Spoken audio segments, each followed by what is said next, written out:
Hey, Hare Krishna, everyone. Welcome to the Thursday Learning Bhagavatam class. Today, our guest speaker is Vrindavan Chandra Prabhuji, who will be giving a class on Canto 9, Liberation, Chapter 3, The Marriage of Sukanyā and Cyavana Muni. Over to you, Prabhu. Hare Krishna. Hare Krishna, dear devotees. Thank you for your attendance for today's session, and thank you for allowing me to be in your association to discuss Srimad Bhagavatam. So we'll start off by reciting the Mangala Charanam prayers. Please feel free to join in behind muted mics. Om Jnana Timirandasya Gyananjana Shalakaya Chakshur Unmalitam Yena Tasmai Shri Gurave Namaha.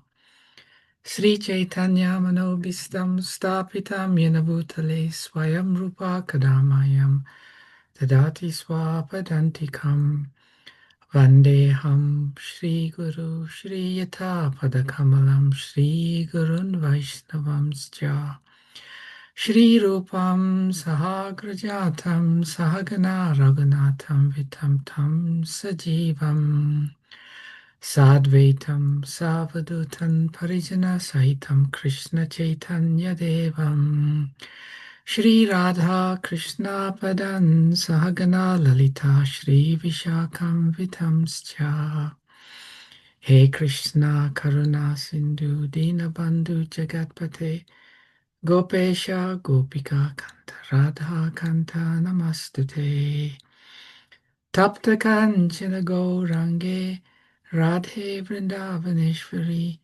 Vrishabhanusute Devi Pranamami Hari Priye Vanchakalpatarubhyascha Kripa Sindhubhyevacha Patitanam Pavanebhyo Vaishnavebhyo Namo Namaha Jai Shri Krishna Chaitanya Prabhu Nityananda Shri Advaita Gadadhara Shrivashadi Gaura Bhaktavrinda Hare Krishna Krishna Krishna Hare Hare Hare Rama Rama Rama Hare Hare Namo Vishnupadaya Krishna Prishtaya Bhutale Shrimate Bhaktivedanta Swami Niti Namine Namaste Saraswati Deve Gauravani Pracharine Nirvishesha Shunyavadi Paschacha Deshatarine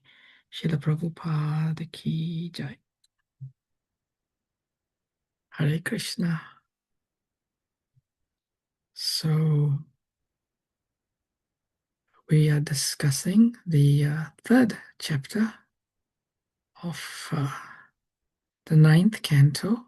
Ninth canto is entitled Liberation, and the chapter is entitled The Marriage of Sukanyā and Cyavana Muni. Now, immediately when we see the title of this chapter, we may wonder, ask ourselves the question, Srimad Bhagavatam is a transcendental literature. It's completely beyond anything material. The Bhagavatam is Krishna himself, none different from Lord Krishna.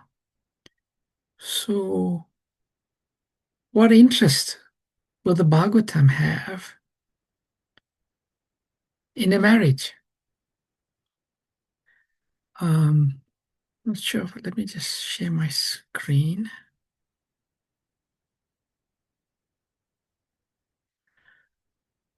So this is a beautiful verse I have on the screen. Hopefully you are able to see it.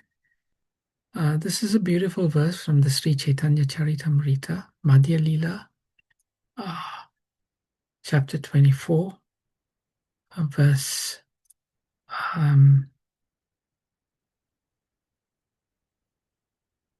I can't even see it now. 318 is it?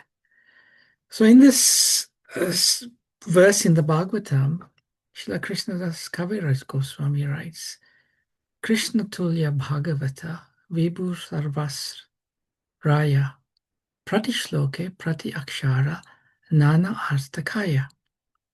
Srimad Bhagavatam is as great as Krishna, the Supreme Lord, and shelter of everything.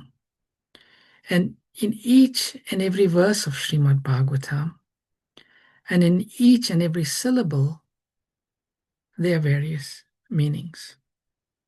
So the Bhagavatam is Krishna. So we may read the Bhagavatam, we may read this chapter, and sometimes we may wonder, marriage is generally, and marital affairs and marriage arrangements is generally considered to be more in the material sphere than the spiritual sphere. Why does Bhagavatam focus on this particular marriage? And what is it for us to learn from this chapter? So we shall make an attempt to answer that question in our discussions today. So just to connect up how we land up in this particular situation. So in the beginning of the 9th canto, Maharaj Parikshit requested Shukadev Goswami to narrate the stories of the kings who had appeared in the line of the current Manu. And that current Manu was Vaivasvata Manu, the son of Vivaswan, the sun god. Shukadev first narrated the fascinating stories of the king of the Sun dynasty. So that is the first connection we make. And what is interesting in these statements is that Maharaj Parikshit, he had only 7 days to live, which was not very long. And by the time Shukdev Goswami was speaking the 9th canto, we would be well into those seven days. But yet Maharaj Parikshit, he had an eagerness. He had an eagerness to narrate, to hear the narration of the stories of the king who appeared in the line of current Manu.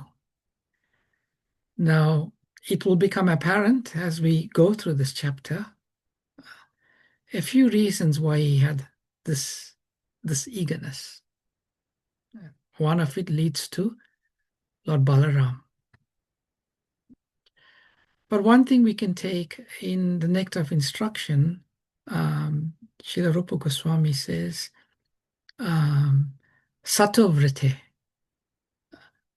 We should follow in the footsteps of the great personalities.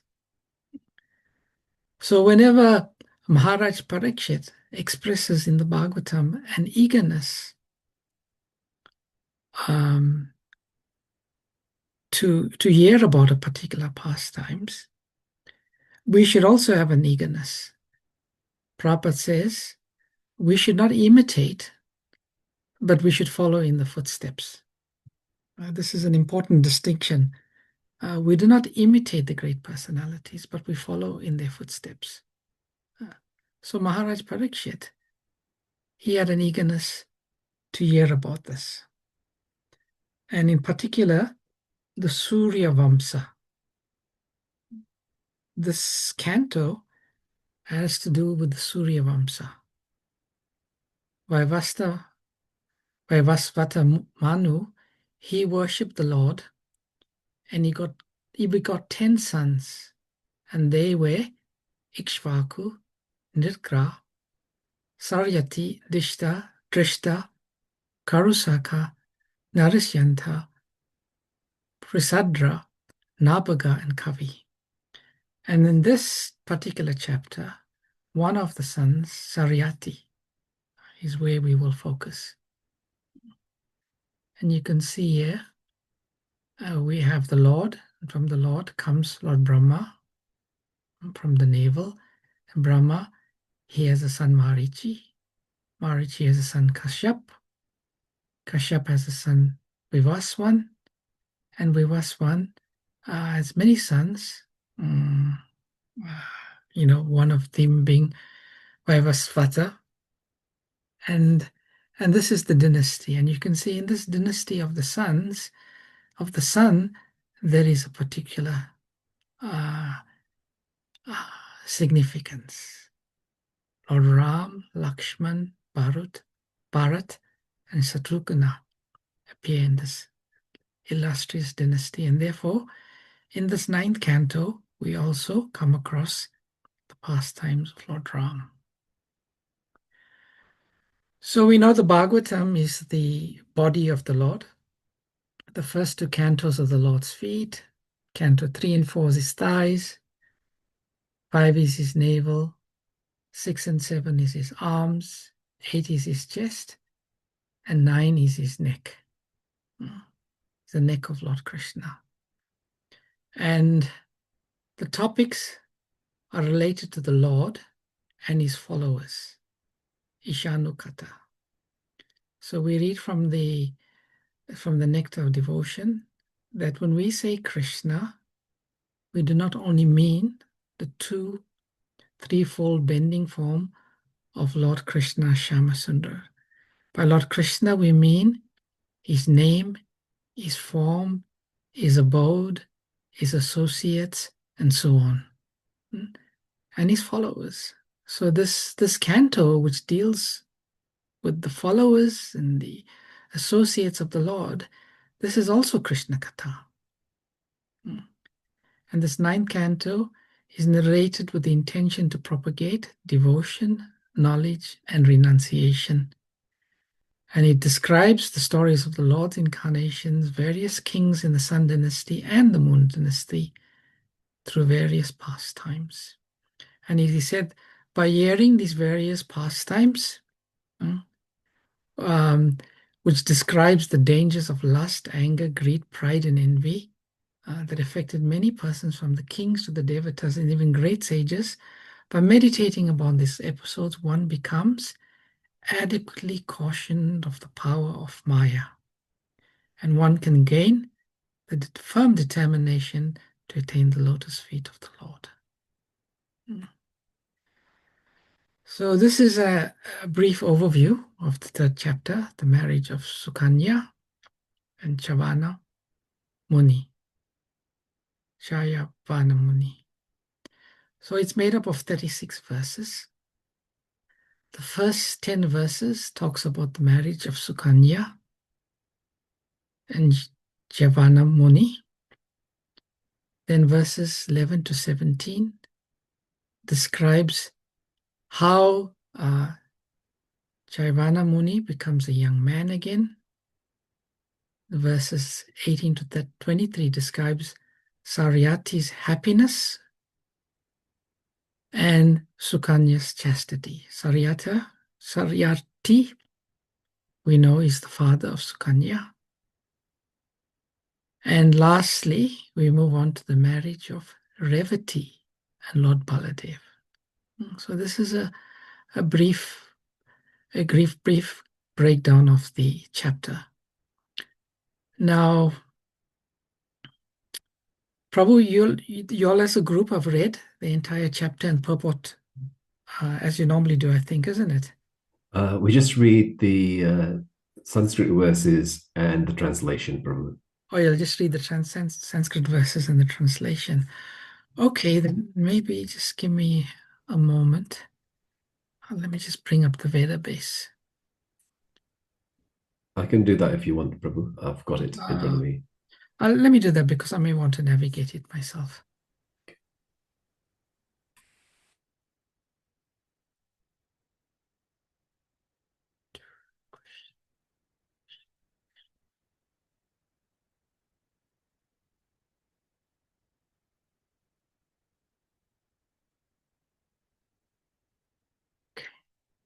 Because some of the purports are really, really valuable.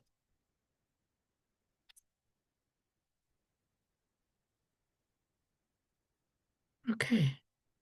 So as we were mentioning,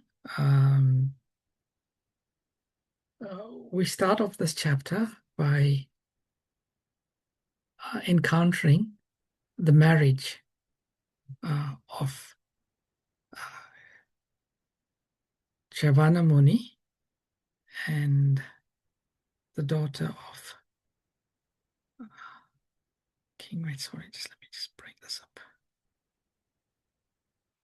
Krishna, Krishna, Krishna, Krishna. Sukanyā and Cyavana Muni. So the circumstances we've read, the great king Shariati is moving around. He comes to the ashram of Cyavana Muni together with his daughter. His daughter, in unknowingly, she commits a heinous act where she sees within a hole of an earthworm two glowing luminaries. She ignorantly pierces these two glowworms with a thorn. And when they were pierced, blood begins to ooze from them. But within that hole where the two glowworms were was this Muni.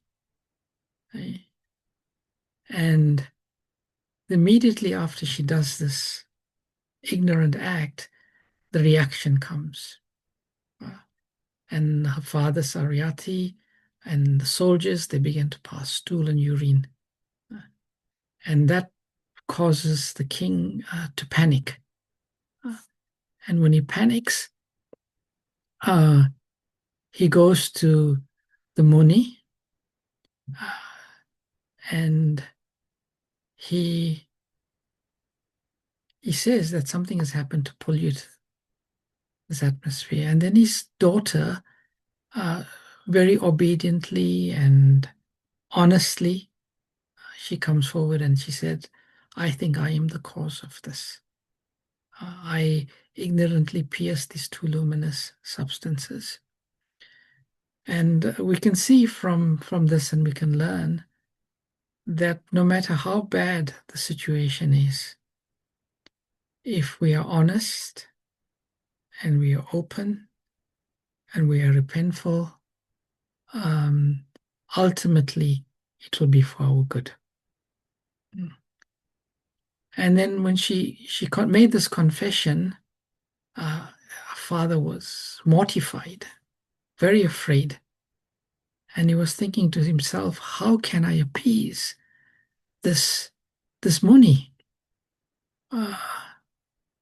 So the king, he contemplated, and understanding the purpose of Cyavana Muni, who had inquired, what is the status of your daughter? Is she married? He decided to give his daughter in charity. And thus he became relieved from this great difficulty. And he took permission from the Muni and he returned home. And in the Purport, Prabhupada says, the king, after hearing the statement of his daughter, certainly told the great sage everything about how his daughter had ignorantly committed such an offense. And the Muni inquired whether his daughter was married. And the king, being very intelligent, he understood the purpose, and he gave his daughter in marriage as charity. It's called Kanyadan. Dan means charity. Kanyadan is when a father gives the daughter away as charity. Now, this was, from an external point of view, one can think, oh, that was horrible of the father. To save himself from difficulty, he put his daughter in such a situation. Because this Muni, Cyavana Muni, he was old. And later on, we'll see more description of his old age, how his skin was hanging, his veins were showing, he could hardly walk, he needed to be helped, and by nature, he was very irritable. And, externally, Sukanyā had been put into a very miserable situation. But we see something very amazing and instructive from Sukanyā's reaction. She never considered herself a victim. She didn't take on a victim mentality. And she took it in a stride. And as explained in this verse, she dealt with the irritable husband very carefully, according to his mood. Knowing his mind, she performed service to him without being bewildered. And in this regard, Srila Prabhupada's purport is very instructive, and it's worth us reading it. So I'll read. This is an indication of the relationship between husband and wife. A great personality like Cyavana Muni has the temperament of always wanting to be in a superior position. Such a person cannot submit to anyone. Therefore, Cyavana Muni had an irritable temperament. His wife Sukanyā could understand his attitude, and under the circumstances, she treated him accordingly. If any wife wants to be happy with a husband, she must try to understand a husband's temperament and please him. This is victory for a woman. Even in the dealings of Lord Krishna with his different queens, it has been seen that all of the queens were the daughters of great kings. They placed themselves before Lord Krishna as his maidservants. However great a woman may be, she must place herself before her husband in this way. That is to say, she must be ready to carry out her husband's orders and please him in all circumstances. Then her life will be successful. When the wife becomes as irritable as the husband, the life at home is sure to be disturbed or ultimately completely broken. In the modern day, the wife is never submissive, and therefore home life is broken even by slight incidents. Either the wife or the husband may take advantage of the divorce laws. According to Vedic law, however, there is no such thing as divorce laws, and a woman must be trained to be submissive to the will of her husband. And I think Prabhupada, anticipating many Westerners reading this purport and this pastime, may have a certain response. And Prabhupada says, Westerners contend that this is a slave mentality for the wife. But factually it is not. It is a tactic by which a woman can conquer the heart of her husband, however irritable or cruel he may be.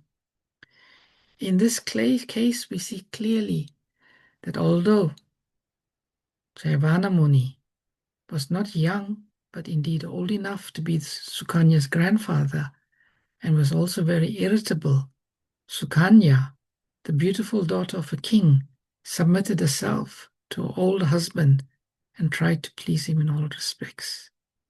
Thus, she was a faithful and chaste wife. I want to share with you a nice blog post I once read by Kadamba Kanan Maharaj. There he wrote, "It is said that in Vedic culture, there is no such thing as looking at the human right, but instead they look at the human's duty. This is very interesting Because the Western approach to life is all about my rights. I have the right to be who I am. I have the right to live my own way. But in Vedic culture, it is not like that. In Vedic culture, it is about dharma, religious principles. And in every situation, one is supposed to ask, what is my duty? What is our prescribed duty? Gradually, one has to learn to mold his life according to prescribed duty. Duty prescribed by the Supreme Personality of Godhead. And that is an important principle of the mode of goodness. So Vedic culture is different from Western culture. Western culture is about my rights, about my enjoyment, about my pleasure, about my peace. But Vedic culture is about purification. It's about duty, and duty means purification, because when one acts dutifully, according to the order of the spiritual master, according to the desires of the Supreme Personality of Godhead, by that act of duty, one experiences purification. One experiences purification. And we see that coming through in this particular pastime with Sukanyā.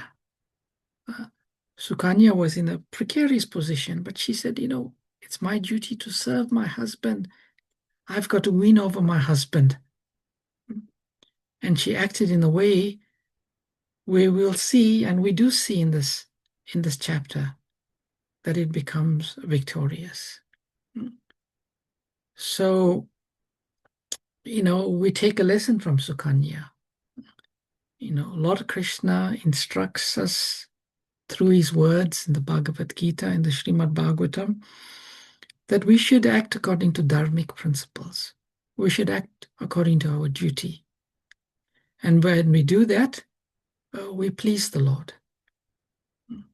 We please the Lord, and ultimately we become purified. And when we become purified, as Srila Prabhupada, as is written, I've just read, we raise ourselves to the platform of goodness, and the platform of goodness is the springboard to the platform of Shuddha Sattva, pure goodness. And Prabhupada says, to approach the supremely pure, the Lord, we have to be pure. We have to be pure. The impure cannot approach the supremely pure. So devotees of the Lord, they are very, very much focused on the inner purification. And they understand in any situation what leads to purification. So since this is an important part of this chapter, maybe I'll just pause here and take some reflections on, what we've just read and what I've just discussed. So dear devotees, feel free to share your reflections before we move on.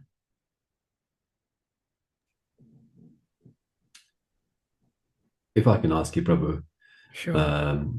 just reading on what you've just said, should the husband not also have certain instructions to follow, rather than just leaving it for his wife? Basically, isn't there something that the husband should be doing as well to make that relationship stable? Oh, definitely. Definitely. And in other parts of the Bhagavatam, Srila Prabhupada explains the duty of a husband. One who is Krishna conscious, he doesn't just see the wife as his own maidservant. He sees the wife also as a servant of Krishna, and that he has to relate to her in that consciousness, that she's a servant of Krishna. I've been put in a situation to care for her, and he deals with her accordingly. But we see in the instance of Cyavana Muni, he's a Muni. He's not necessarily a pure devotee of Krishna. And Prabhupada says his mood was always wanting to be right. But yes, certainly the Bhagavatam does not propose a one-sided relationship. But when one is confronted in a situation where one has the odds against one, where the husband doesn't have that type of consciousness, Prabhupada writes in the purport, if the woman takes on the mood of challenging, then it just gets worse, the situation. Okay, thank you, Prabhu. Brigitte Mataji, would you like to come in? You're on mute, Mataji. Thank you very much, Prabhuji. Thank you very much, Prabhuji, for this beautiful session and your time and your wisdom too. My question is related with the duty. So I wonder how we can be sure that a duty, it's really a duty and it's not maybe an illusion. Because I think, for example, how I understand, I have heard about duty maybe could be a role in our family or with a friends, but sometimes we can feel that, for example, the feeling of having to serve others may be related with your profession or with in other fields. Maybe you can feel that it's also a duty, but maybe it's not. So how we can be sure that it's really a duty? Thank you. Hare Krishna. Prabhupada explains that there are two types of duty: the duties that pertain to the body and the duty that pertains to the soul. So according to Vana, ashram, sex, whatever it is, we'll have certain types of duty, like a celibate will have a certain type of duty, the married person will have a certain type of duty, the renunciant will have a certain type of duty, a mercantile person, a warrior type of person, a working type of person also has certain type of duties. That has already been explained in the Bhagavad Gita. Krishna explains the various types of duties for the various types of people, but that pertains to the body, one's psychophysical nature. But the ultimate duty is the duty of the soul. And the ultimate duty of the soul is to serve Krishna. So Srila Prabhupada taught us that in Vaishnava culture, there may be so many duties we have that pertain to the body, but a devotee should always maintain in whatever their duty is. Like, for example, what we're reading is Sukanyā. Her position is she understands the instructions of Lord Krishna, that a wife should serve the husband dutifully and wherever possible, suppress her own ego. For a woman, her victory comes from suppressing her own ego, with the understanding that ultimately this would be pleasing to Krishna, in the sense that it's the instructions of Lord Krishna. So I rambled on a bit. I'm not sure if what I said answers your question in any way. Or you'd like to explore it a bit more. Just I'm trying to. I think you answer my question. Maybe it's I have to realize this from my own experience to be sure which is if that I feel it's a duty, it's really a duty or not. But yeah, thank you very much. Yeah, Hare Krishna. as you read the Bhagavatam and Bhagavad Gita, you'll see it'll come out through various examples. What that is more relatable to our situation. It'll come out what our duty should be. Yeah, it'll come out. And as you Thank you say, very much. through your own experience also. Yeah, Sadhu, thank you very much. Hare Krishna. Hare okay, Krishna. Sadhu Mataji, would you like to ask your question? Hare Krishna, thank you very, very much for today. In my understanding, when I read Canto 9, this chapter 3,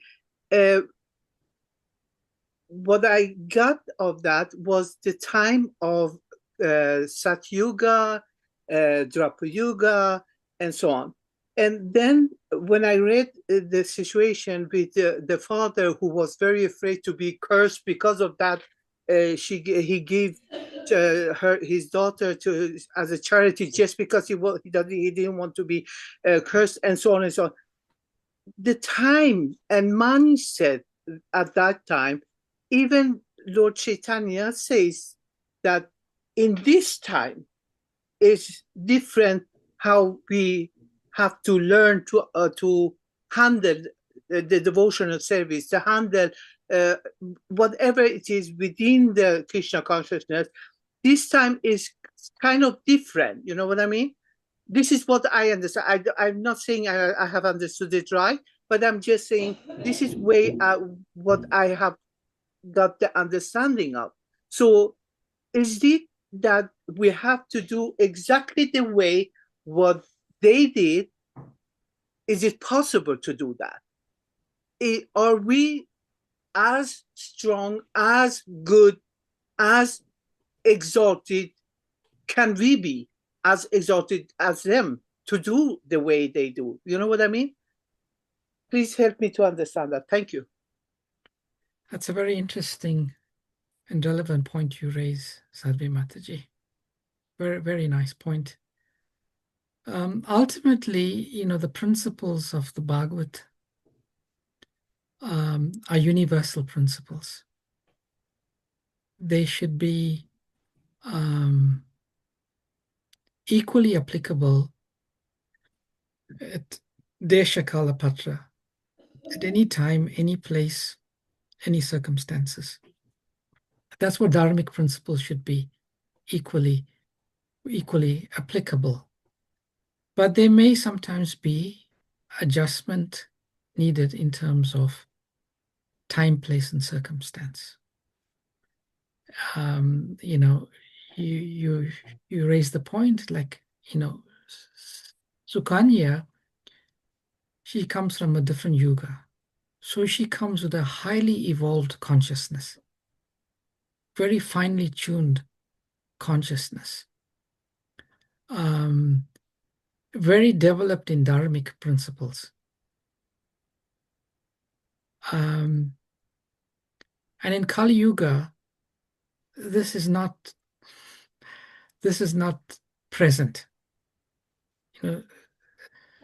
Psychologically, physically, we have far more struggles.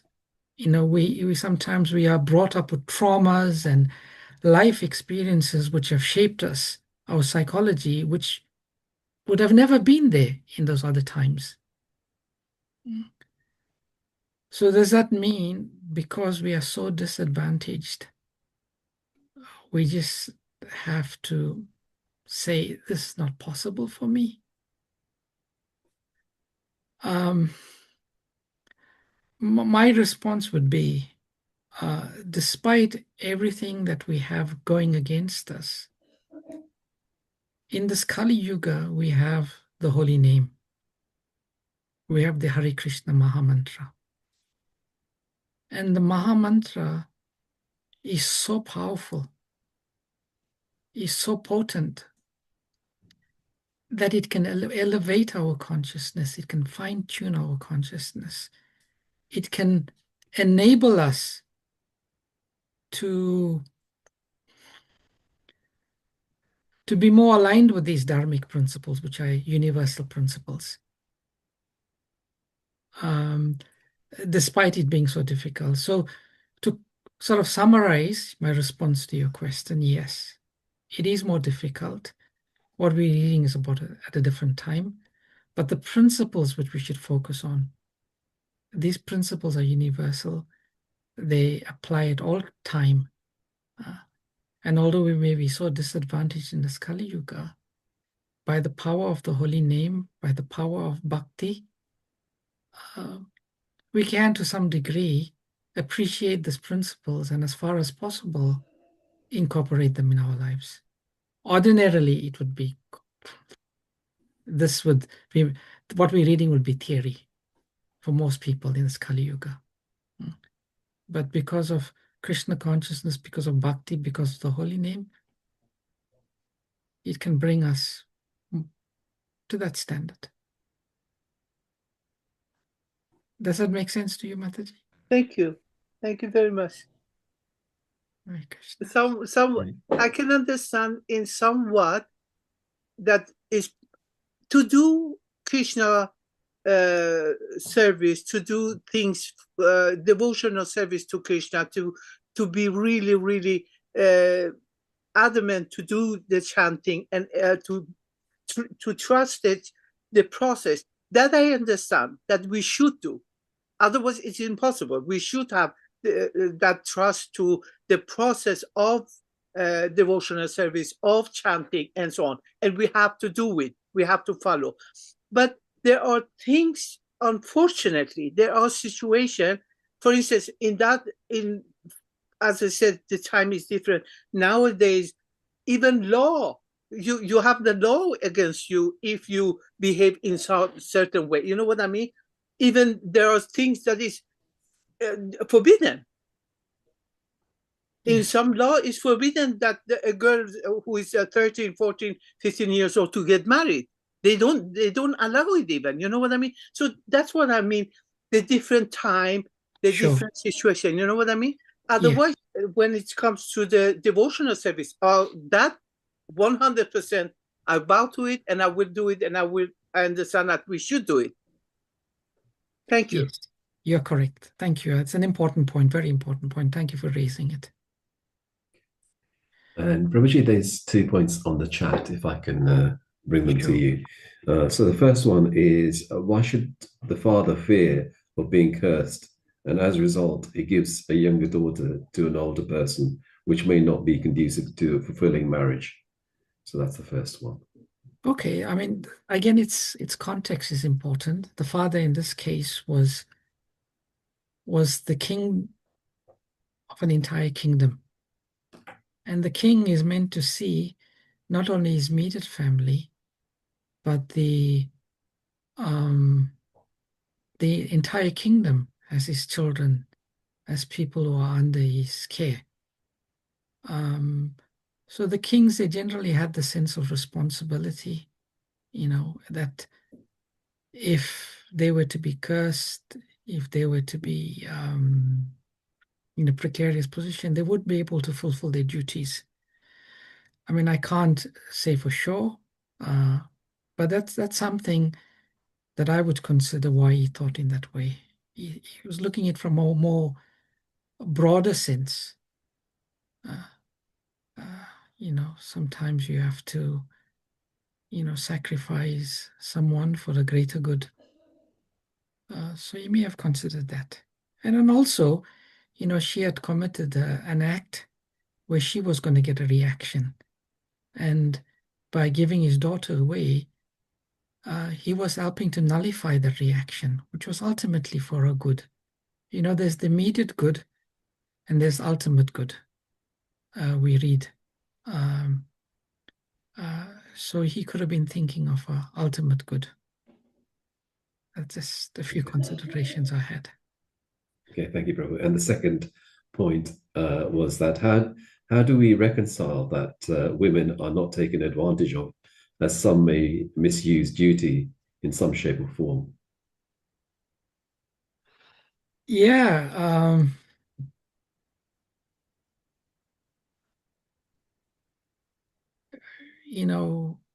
Abuse and misuse should not be sort of tolerated in the mode of ignorance. As far as possible, if a husband there may be a difference between a husband being irritable and a husband being abusive.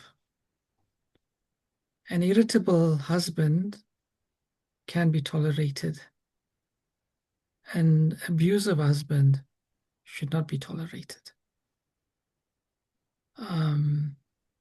So it's a matter of using one's intelligence and applying one's intelligence appropriately.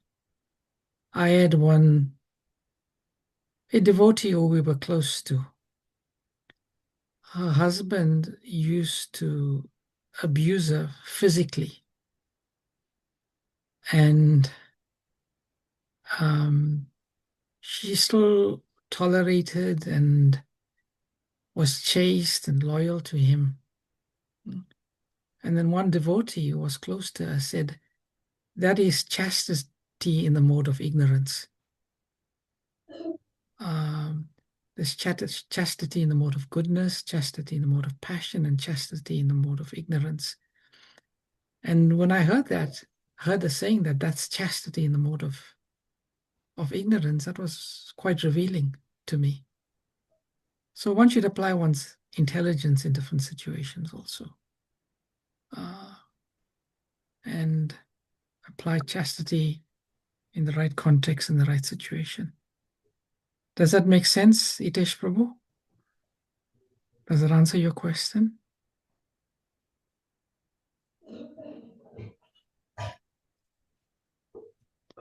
I think that should be fine. Prabhu. Okay, so let's move on, because this pastime takes on an interesting twist. Because at this point in time of the discussion, it seems like here we have a Muni, and Muni is supposed to be highly evolved souls. They're meant to be compassionate, and so on. But here he was being irritable to his young wife, knowing that she was in a difficult, painful situation. And then the Muni, he thinks to himself, maybe I could take on a younger body. And if my wife had a younger, more attractive husband, she would be happy. So this Muni was not, if we see how this pastime unfolds, he was just not, in that mood. It may be for his own means too, but he decides that he wants a younger body. He approaches the Ashwini Kumaras, and he requests them, and they agree, and they take him to this lake.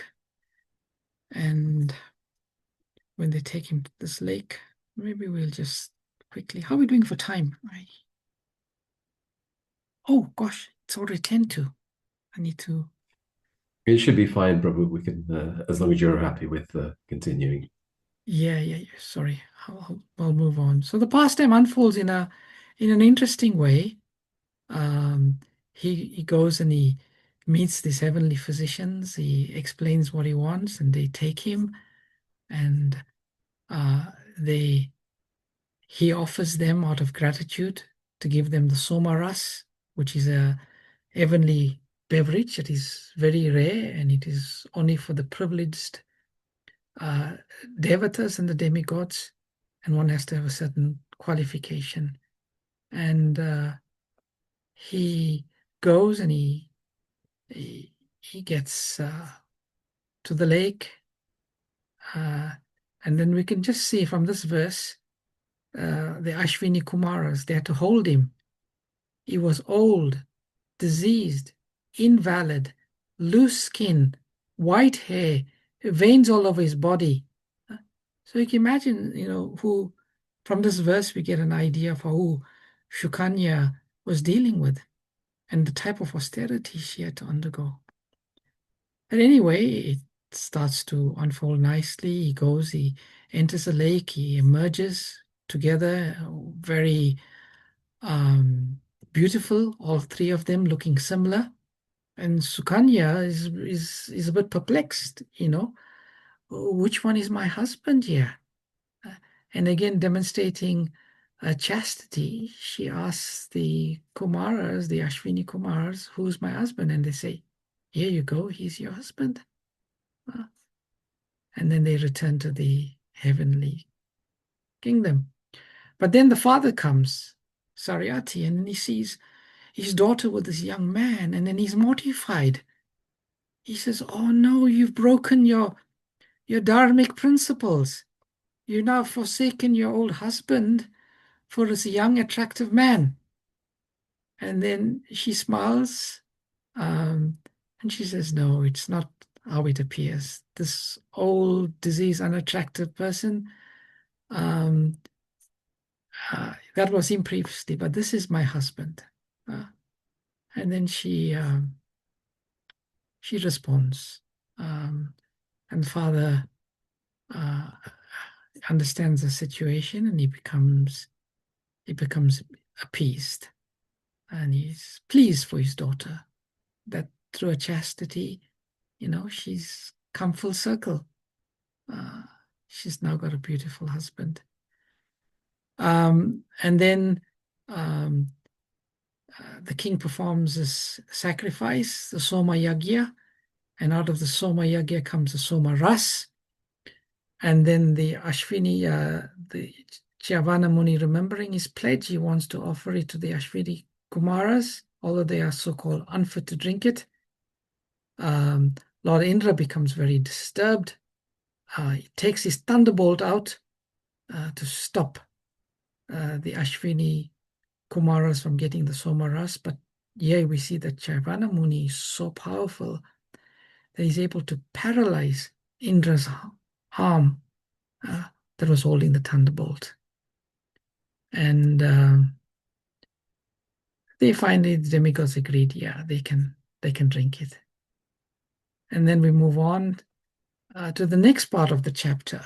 That's leading us on to the whole Bhagavatam, that this King Saryati has got three sons, Utana, Bhari, Anarta, and Burisena.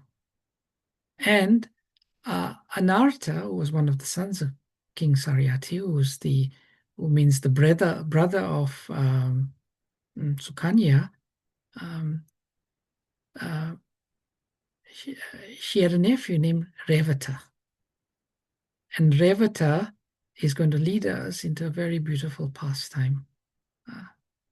So Revata, the king, he constructed a kingdom, and he lived in a tract of land, Anarta, and he had 100 sons.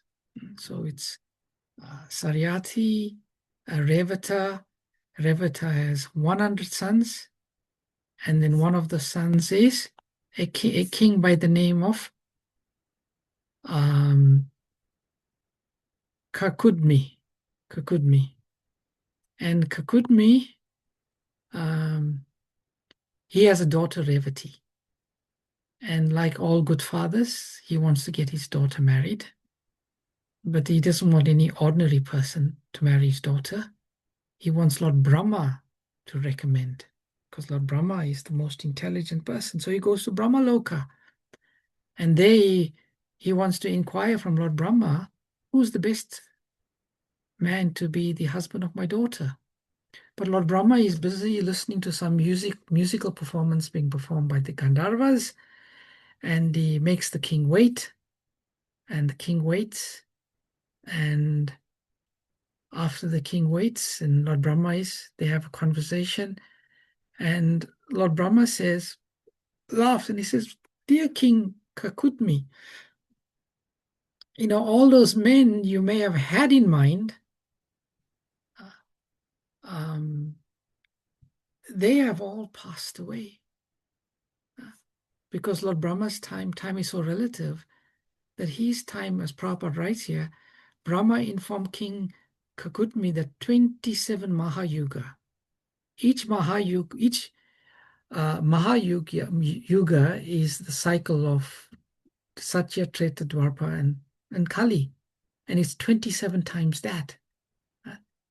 So all of these kings and personalities who you knew, they are just memory. Even that memory is into obscurity.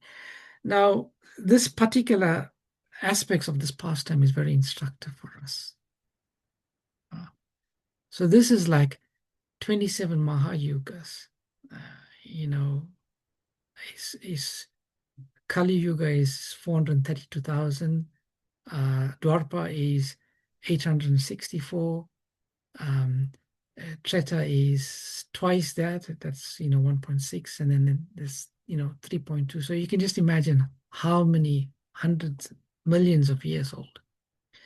So we are in the same situation, but for us it's even more prevalent. If we just think of it, 200 years from now, just 200 years from now, who is going to remember us? Maybe in 50 years, someone may have a photograph for us. 100 years from us, even that photograph may be gone. Like even if I think of my grandfather, my father's father, 60, 70 years ago, he passed away. I don't think I have even a single photo of my grandfather in my house. Practically, I have a very limited memory of him. My children, I don't think they even know his name. So with time, all will be left of us is memories. And even within time, even those memories are completely gone. So how insignificant are we? How insignificant is this material body? So anyway, so the king is thinking what to do. Is there anyone qualified? And then Lord Brahma says, yes, there is someone qualified for your daughter. That's Lord Baladev. He's still very present. He's most powerful, and indeed he's the supreme personality of Godhead, whose plenary portion is Lord Vishnu. Your daughter is fit to be given to him in charity. And Lord Baladev is the supreme personality of Godhead. One who hears and chants about him is purified. Because he's always the well-wisher of all living entities, he has descended with all of his paraphernalia to purify the entire world and lessen its burden. So here we see, we are very interested in knowing about Lord Baladev. We are very interested to know about Lord Krishna. And we know that Lord Baladev and Lord Krishna, they're identical in all respects, besides Krishna being blue and Balaram being white. And Balaram's mood, he said, if you go ask Krishna, who are you? Krishna will say, I'm the Supreme Personality of Godhead. And although Lord Balaram is equal in all respects to Krishna, only different in color, if you ask Balaram, who are you? He'll say, I am the servant of Krishna. So equal in all potencies, but different in mood. Lord Balaram's mood is servitor Godhead. Servitor Godhead. So how beautiful it is in this chapter.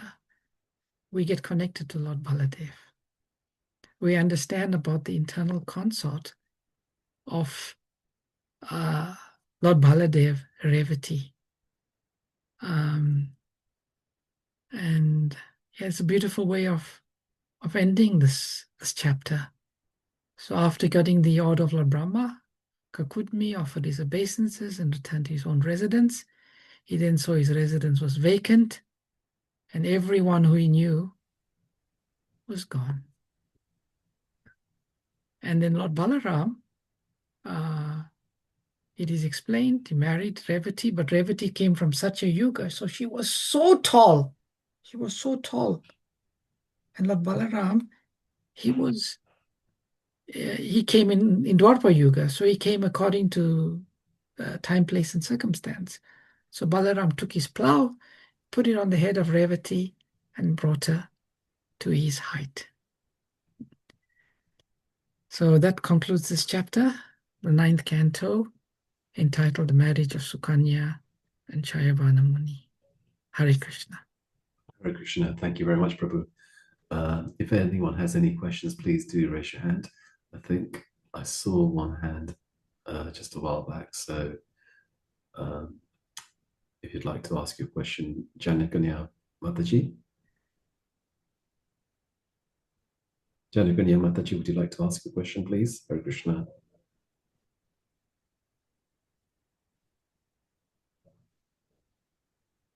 Can't hear you, Mataji. You are on mute, but we can't hear you. Janakanya Mataji.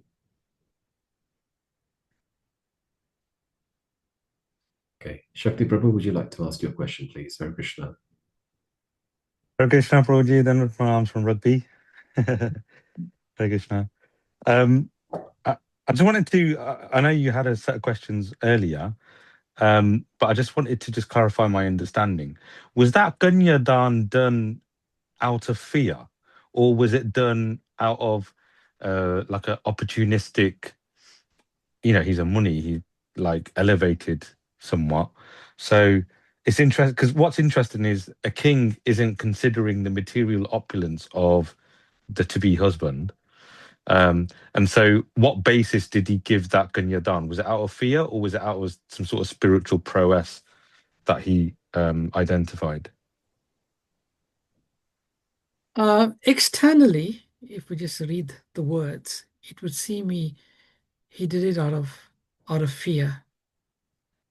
But he was a very highly evolved king, and we read that how the kings, they left the kingdoms and they go to practice.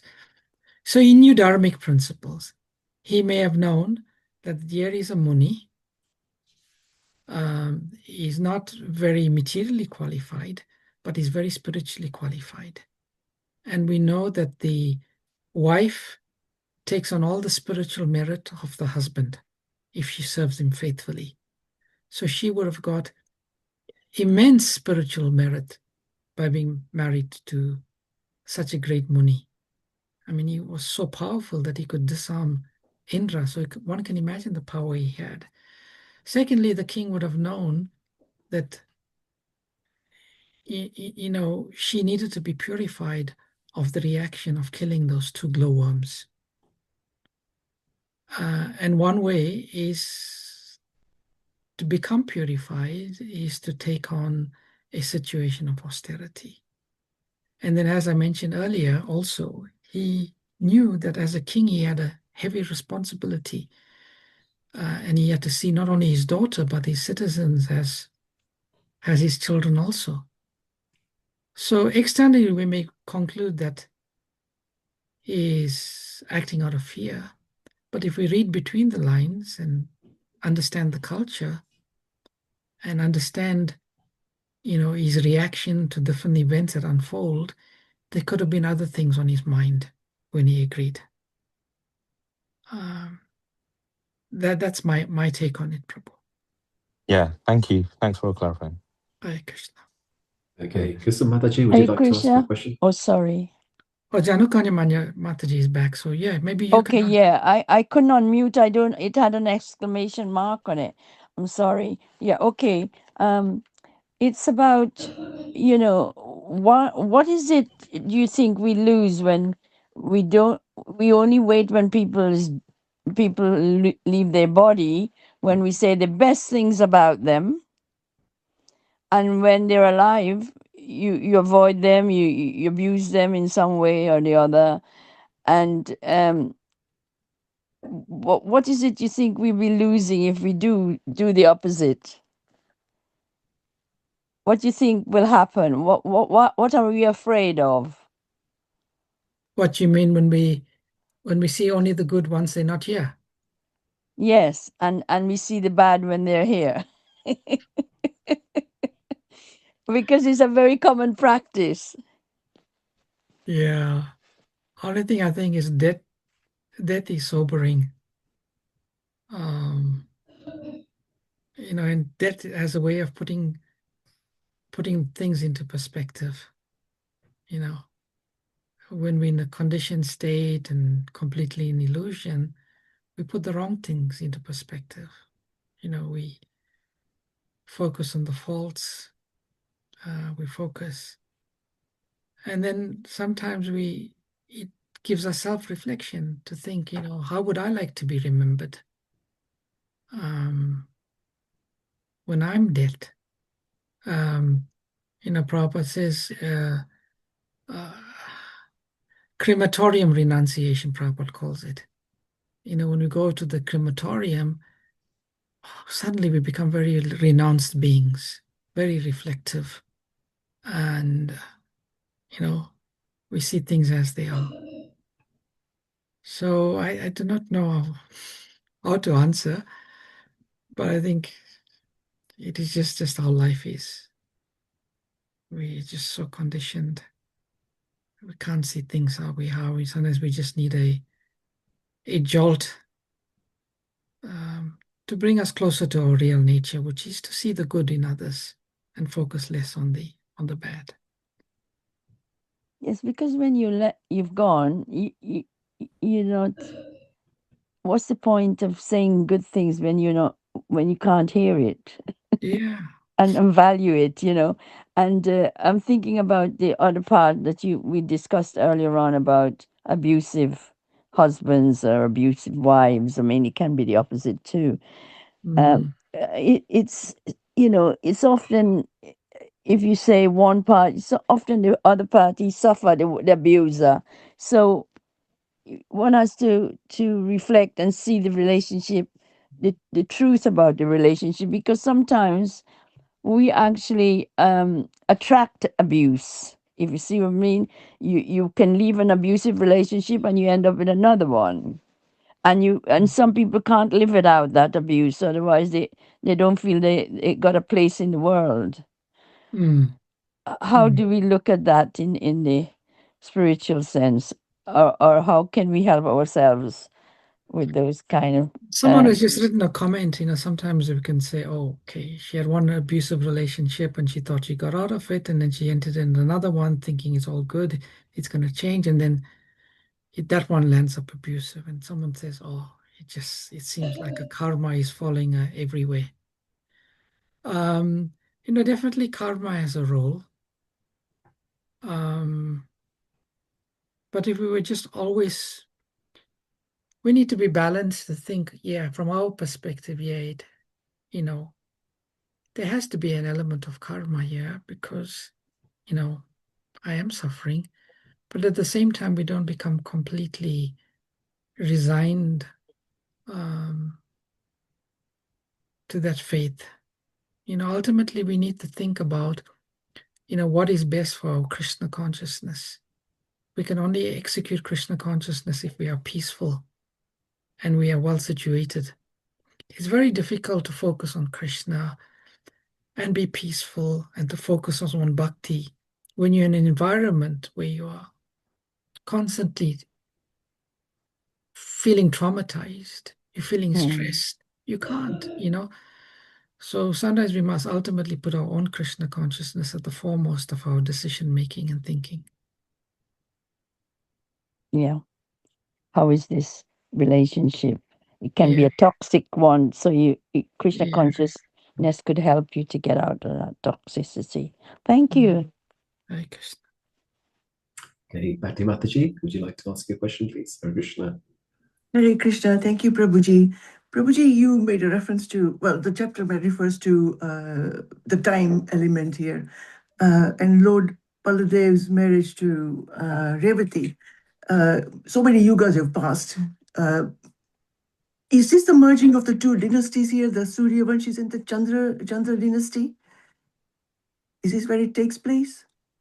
Because on the other one is like going through different yugas, so many have passed, and then suddenly with the time concept, So just kind of trying to get my head around how that works. I know this is millions of years, but when does the merging of the two take place? And so it seems like a smooth takeover by the other.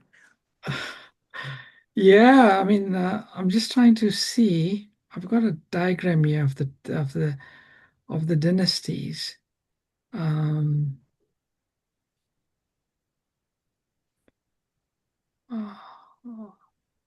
Anyway, I have to look it up, Mataji, but potentially it could be. But ultimately, we know this meeting with Revati and Lord Balaram. Revati is the eternal consort of Lord Balaram.